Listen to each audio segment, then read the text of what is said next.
A new report finds that a startling number of Canadians are relying on food banks to make ends meet. The report by Food Banks Canada finds that more than 860,000 Canadians turned to a food bank in March of this year, including 300,000 children.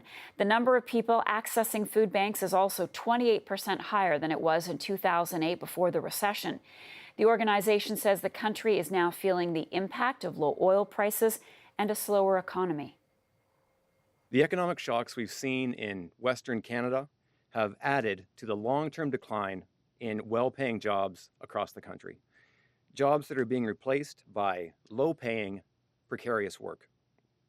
This growing employment precarity lurks behind the fact that 1 in 6 households helped by food banks are working.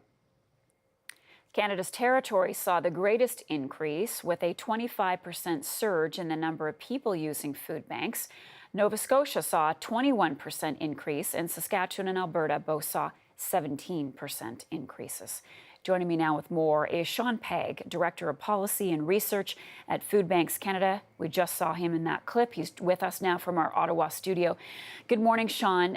Your thoughts on this increase and what it means for Canadians?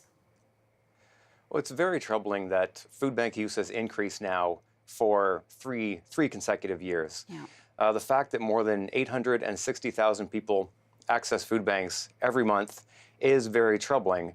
I think we're seeing a combination of long-term factors that have been, behind food bank use for many years, in combination with more recent economic shocks that have really spiked food bank use in the past year. And children and youth make up a big portion of those accessing food banks. How come? What does that say about the state of Canadian families? Yes, children make up 20% of the population, yet they account for 36% of people accessing food banks. It can be very difficult raising kids in the type of economy we are going through. If you are a single parent or even a two-parent family, and you are working minimum wage jobs or even above the minimum wage, you can still struggle to gain an income that is above the poverty line. And if you are a family of 4 on social assistance right across the country, you need to find a way to live on an income that is $14,000 below the poverty line, which is why we see so many families with kids coming to food banks for assistance. What steps has the government taken for greater food security in this country? We were very pleased to see the federal government implement new investments in affordable housing. They increased pensions for single seniors living alone who face some of the highest rates of poverty among any senior in Canada. And the Canada Child Benefit was implemented in June of this year. And we believe that will have a positive impact.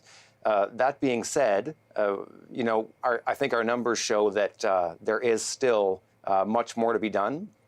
And I think that's particularly true if you look at single people who live alone. This is a group that has grown from accounting for less than a third of households helped by food banks in 2001. They've grown to reach almost half this year. So just quickly, if we're having this conversation a year from now, do you expect that the usage will increase again, or are you hopeful that it will taper off? It bears remarking that the hunger count study was performed in March. And as you can see from the report, food bank use in Alberta and Saskatchewan really spiked this year. The hunger count does not include information from Alberta since May, when the wildfires happened in the northern part of the province. So we believe that food bank use, especially in the West, is even higher now than is reflected in the report.